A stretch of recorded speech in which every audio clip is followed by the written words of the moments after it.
Hello dear friends, welcome to once again our YouTube channel MPSQ. My dear students, today we will learn and teach atmosphere.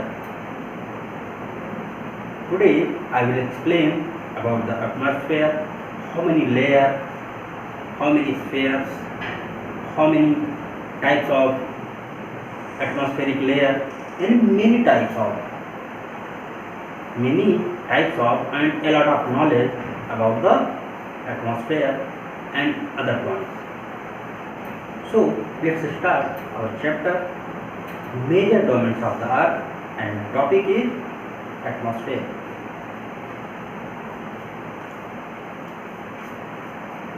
Dear friends, chapter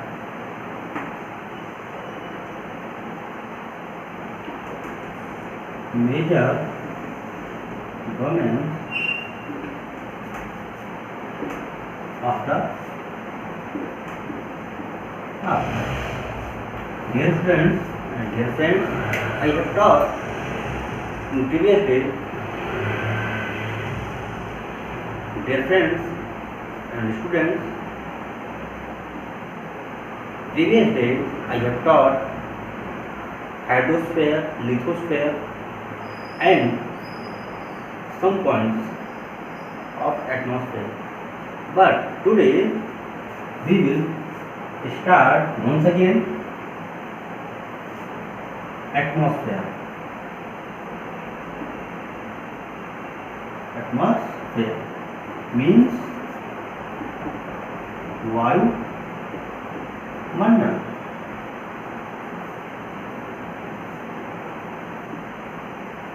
Dear friends, I want to ask questions. How many layers of atmosphere? Dear friends, I have taught and explained some points atmospheric layer in previous days. So I think every students will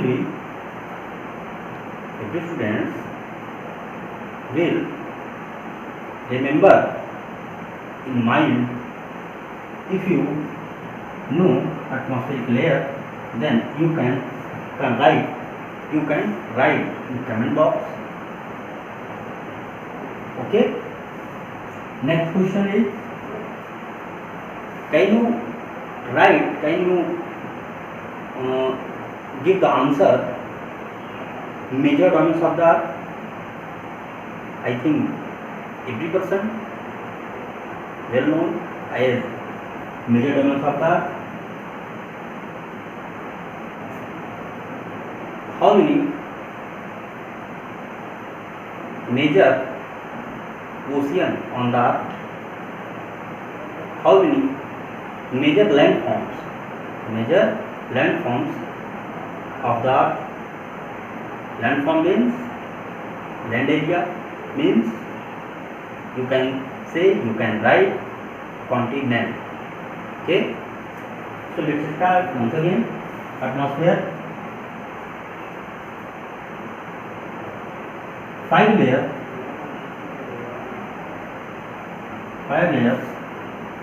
on the earth of atmosphere.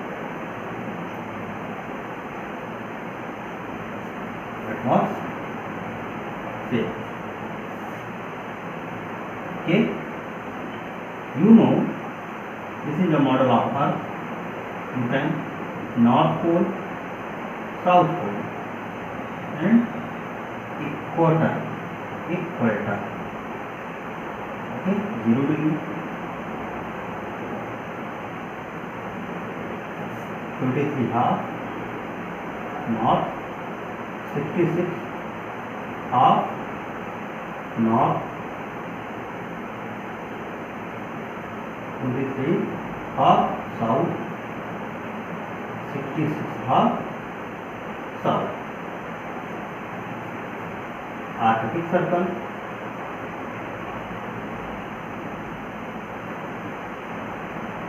Arctic Circle, Tropic of cancer,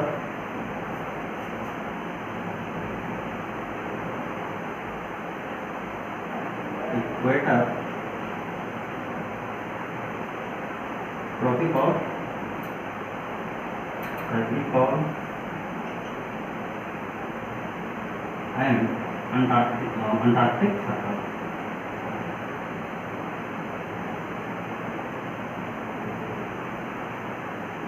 okay, Hindi में Arctic break, कर्क रेखा, भूमध्य रेखा, भूमध्य या विषुवत रेखा,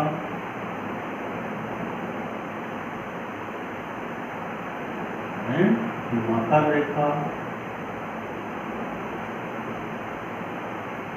ये आपका Antarctic circle.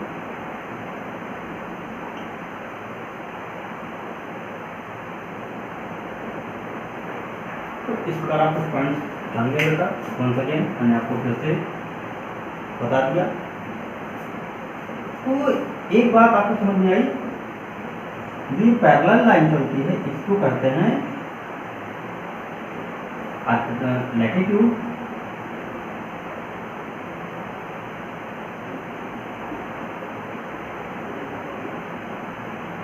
और जो इस तरह meet at the poles, those lines meet at the poles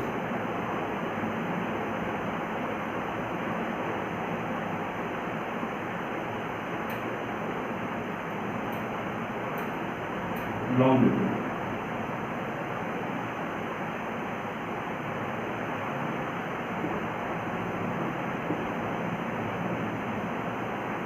Lines इनकी संख्या 360, ओके, इनकी संख्या 90 + 90 + 1 = 181। ये तो हो गई लैटिट्यूड। बट अगर लैटिट्यूड लाइन्स की बात करेंगे तो 90 + 90 - 2, 90 + 90 + 1 - 2 179। इस प्रकार आप मान सकते हैं। तो कुछ पॉइंट्स है बेटा आपके देख सकते हैं कि 90 + 90 यानी नॉर्थ सर्कल में 90, साउथ सर्कल में 90, यानी north hemisphere south hemisphere 90 plus equator, एक टोटल 181 लैटिट्यूड्स हो गई, टोटल अक्षांश। बट अगर रेखाओं की बात करेंगे तो ये इधर पॉइंट जो 90 पॉइंट, उधर 90 पॉइंट पॉइंट्स में आ जाते हैं, जीरो हो जाते हैं, इसलिए उसको हम लाइन्स में नहीं काउंट करते हैं, इसलिए उसको हम दो उसमें से माइनस कर देते हैं। तो टोटल लाइन से अगर बात किया जाए तो 179, बट अगर टोटल लैटिट्यूड्स की बात की जाएगी तो 181, लॉन्गिट्यूड्स की बात करेंगे तो 360। ये मैंने कुछ आपको पॉइंट्स बताए हैं। और आर्कटिक सर्कल है ना, Tropic of Cancer, equator, Tropic of Capricorn, Antarctic Circle, ये आप ऑलरेडी जानते हैं। ठीक है, तो मैं एटमॉस्फेरिक लेयर की बात कर रहा था बेटा।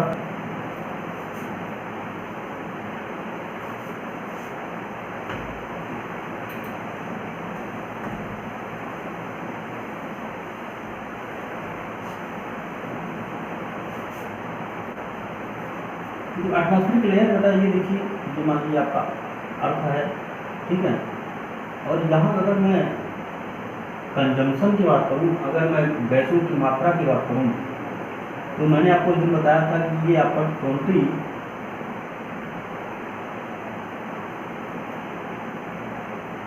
इसमें मैंने आपको बताया था कि 29% आपका क्या है, आपका क्या है बेटा 29% आपका है लैंड, ये आपका 71% आपका क्या है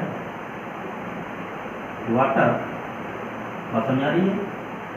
और इसी में अगर मैं बात करूँ, मैं दूसरा बना लेता हूँ, मैं यहाँ पे अगर मैं बात करूँ तो इसमें जो गैसों की मात्रा होगी ये 21% ऑक्सीजन, ठीक है, 1% मान लीजिए आप लेके चले जाइए, बाकी 78% नाइट्रोजन, ये परसेंट अदर गैस है। बात समझ आ रही है? तो 78 प्लस 21 प्लस 1 8 9 10 7 2 9 1 100 हो गया ना? तो समझ आ रही है? और इसको अगर हम ऐड करें 21 प्लस 29 9 1 10 और 7 2 9 1 100। बस समझ में आ रही है? ये लैंड वाला पार्ट 29% लिथोस्फीयर और ये आपका 71%, इसको कहेंगे हाइड्रोस्फीयर। टोटल को अगर हम ऐड कर लें, टोटल की हम बात कर लें तो 100%। यहाँ अगर हम टोटल की बात कर लें तो 100%। बात समझ आ रही है? इस प्रकार आप देख सकते हैं कि जो गैसों का कंजम्पशन है, जो मात्रा है, जो क्वांटिटी है, वो क्वांटिटी नाइट्रोजन की सबसे ज़्यादा है, फिर ऑक्सीजन आ जाता है 21%। अदर गैसों में मैंने आपको बताया था active,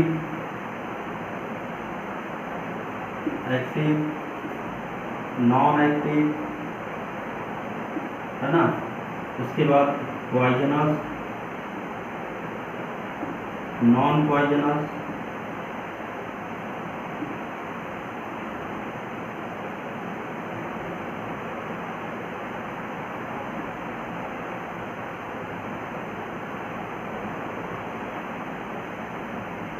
non poisonous, active, non active गैसें हैं, है ना।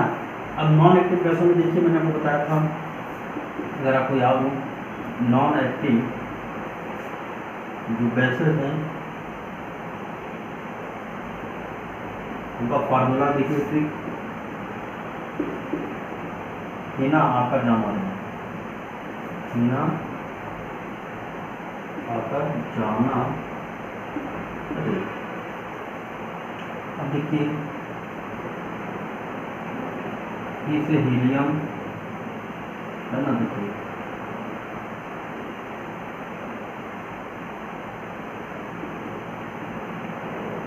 हीलियम, है ना। उसके बाद क्या है, नियान,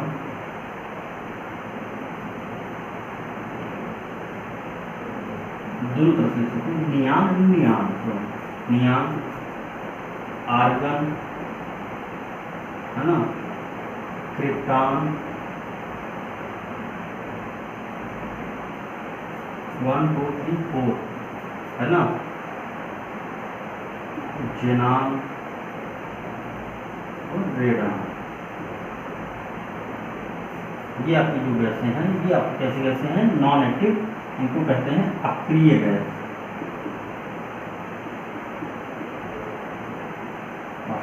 बात समझ नहीं होता। हीलियम यानी हिना आकर जाना, ये फॉर्मूला है, ये ट्रिक है, हिना आकर जाना है, हीलियम, नियान, आर्गन, क्रिप्टॉन, जेनान और रेडान। जो रेडान कैसे होती है, जब ये अर्थक्वेक आने वाला होता है, वोल्केनो आने वाला होता है, वोल्केनो जब आता है बेटा, तब ये गैस निकलती है, बहुत ही विषैली गैस होती है। देखा जाए तो ये जब गैस निकलेगी तो समझ लीजिए कि वोल्केनो आने वाला है, कि वोल्केनो आने के पहले ही सूचना दे देती है। जेनान हो गया। जो आर्गन है बेटा, ये कहाँ यूज की जाती है, जो आपका इलेक्ट्रिक बल्ब होते हैं उसमें क्या की जाती है, इलेक्ट्रिक बल्ब में फिल की जाती है, भर दी जाती है, ठीक है। इस प्रकार आप जान सकते हैं। तो मैंने आपको थोड़ा सा लीक से हटके मैंने आपको बताया, तो सिलेबस में नहीं है ये, बट अक्रिय गैसों में मैंने आपको बता दिया कि नॉन एक्टिव गैसों को आप जानते रहिए, हिना आकर जाना थे। अभी आपके सिलेबस में ये गैसें नहीं है, सिर्फ आपके सिलेबस में एटमॉस्फेरिक लेयर बताई गई है। अभी हम एटमॉस्फेरिक लेयर अब स्टार्ट करेंगे।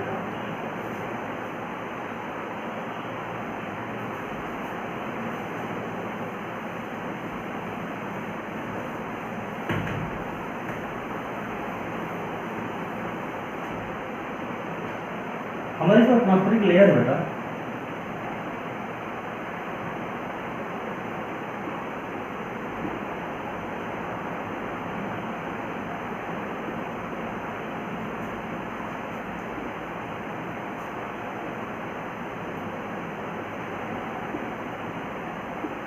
एटमॉस्फेरिक लेयर क्या आपको मैंने बताया। ट्रिक की अगर हम बात करें, ट्रिक की हम बात कर रहे हैं बेटा, बार बार ट्रिक की बात कर रहा हूँ मैं। ट्रिक में क्या पढ़ेंगे हम, देखिए एक तो हिंदी वाला है छो सम ता, छो सम ता। अब देखिए छो सम ता का क्या है,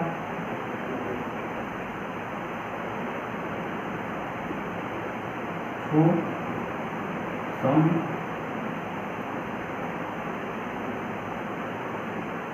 2 3 4 4 5, इसको कहते हैं क्षोभ मंडल,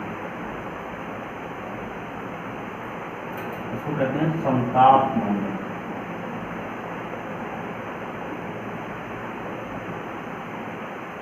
मध्य मंडल,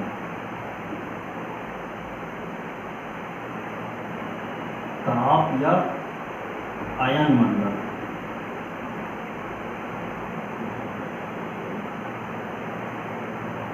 ओके बेटा, इसको कहते हैं बाह्य या बहिर्मंडल।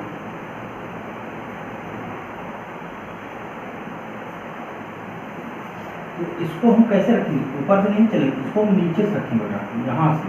तो इसको हमने इस तरह बता दिया छो समताप, बाकी इसको हम पहले छो को नीचे से रखेंगे, ये छो दिमाग इस तरह पढ़ेंगे, क्षोभ मंडल, संताप मंडल, मध्य मंडल, आयन मंडल, बहिर्मंडल, क्योंकि हम ऊंचाई से नीचे नहीं आ रहे, नीचे से ऊपर जा रहे हैं।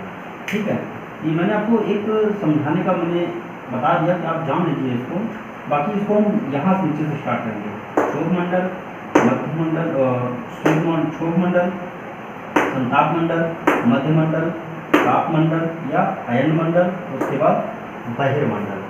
बात समझ आ रही? ये थोड़ा सा आपका एटमॉस्फेरिक लेयर होगा। अब अंग्रेजी की अगर मैं बात करूँ, इंग्लिश का जो फार्मूला है वो क्या है, ट्रस्ट मेथड।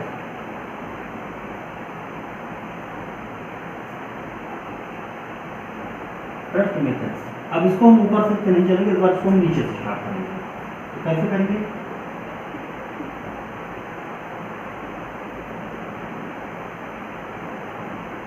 ठीक है, 1 2 3 4 एंड 5। इसको कहते हैं ट्रोपोस्फीयर, ट्रोपोस्फीयर, स्ट्रेटोस्फीयर,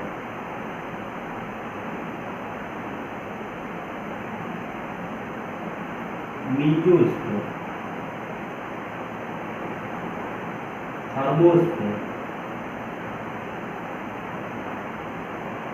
एक्सोस्फीयर। समझ आई? अब इसका अगर मैं इंग्लिश में नाम लिखूँ तो देखिए इसको कहते हैं बहिर्मंडल, बाह्य मंडल है ना, ताप मंडल, मध्य मंडल, इसको कहते हैं संताप मंडल,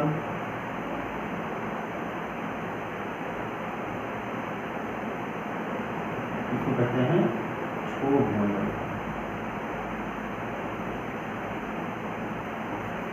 सेम कंडीशन है, मैंने आपसे कहा नीचे से स्टार्ट करेंगे इसको। तो troposphere, stratosphere, mesosphere, thermosphere and exosphere, क्षोभ मंडल, संताप मंडल, मध्य मंडल, ताप मंडल एंड बाह्य मंडल। तो ये आपके हो गए ट्रिक, है ना, ये इंग्लिश वाला ट्रिक है, ये आपका हिंदी वाला ट्रिक 1 ट्रिक 2, ट्रिक 1 ट्रिक 2। इस प्रकार से आप जान सकते हैं ट्रिक 1 ट्रिक 2। छो समताप अगर आपको हिंदी याद रहता है तो आप हिंदी में लर्न करिए, अगर आपको इंग्लिश वाला लर्न रहता है, याद रहता है, रिमेंबर रहता है, तो आप इंग्लिश वाला रिमेंबर आप कहीं माइंड में याद रखिए। कहीं कोई पॉइंट मिसिंग हो जाए आप उसको उनके बेहिचक जो है डिस्कस कर सकते हैं। ये पॉइंट्स हो गया, हम नेक्स्ट पॉइंट पे बढ़ते हैं।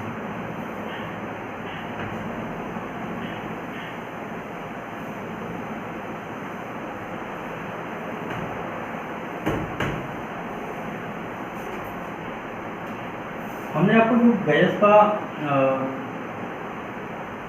हमने आपको जो लेयर बताई बेटा, इसमें लेयर में अगर हम ऊंचाई बढ़ते हैं तो टेम्परेचर मैंने आपको बताया है 100 65 मीटर अगर हम हाइट पे चलते हैं तो टेम्परेचर जो है 1 डिग्री -1 डिग्री है ना। बट अगर 32 मीटर नीचे यानी गहराई में जाते हैं तो +1 डिग्री सेल्सियस। बात समझ आ रही है। 165 मीटर अगर हम ऊंचाई पे चलते हैं तो टेम्परेचर 1 डिग्री कम होता है। अगर 32 मीटर गहराई में जाते हैं, धरती के नीचे जाते हैं, तब एकदम 1 डिग्री टेम्परेचर बढ़ेगा।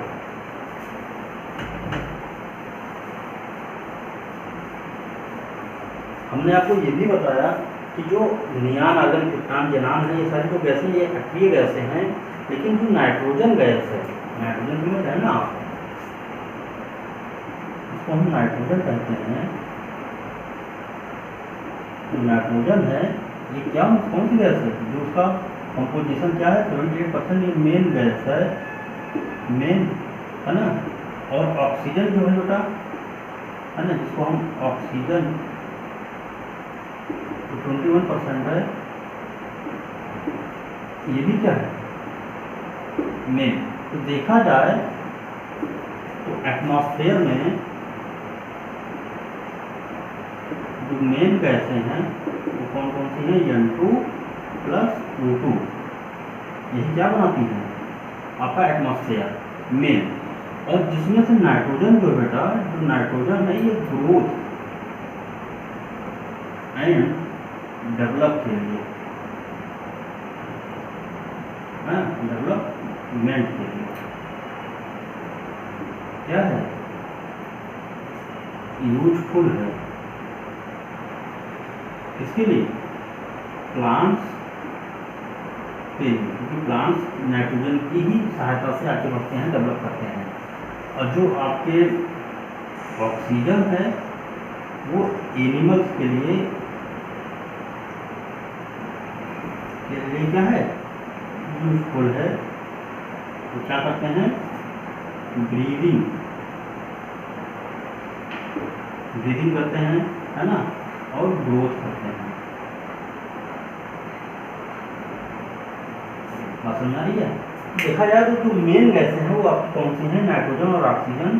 नाइट्रोजन जो प्लांट्स के लिए बहुत ज़्यादा इंपॉर्टेंट है, और जो ऑक्सीजन है ये एनिमल्स या जो लिविंग थिंग है, लिविंग ये भी है, इनको भी ऑक्सीजन चाहिए लेस मात्रा में, बट एनिमल्स के लिए सबसे ज़्यादा नीड है इसकी ऑक्सीजन की, क्योंकि ब्रीदिंग करते हैं, ऑक्सीडेशन होता है, या कुछ भी ये खाने पीने की जो भी चीज़ें होती हैं उसमें ऑक्सीजन की जरूरी बहुत ज़रूरत होती है। वाटर की बात किया जाए तो वाटर में भी ऑक्सीजन की नीड होती है, क्योंकि वाटर का कंपोजिशन मैंने आपको बताया कि H2O है ना, यहाँ नाइट्रोजन तो है ही नहीं कहीं, N2O है ना, जिसको कहते हैं हाइड्रोजन के 2 मॉलिक्यूल एंड ऑक्सीजन का 1 मॉलिक्यूल, वो क्या बनाता है? जल बनाता है, वाटर बनाता है।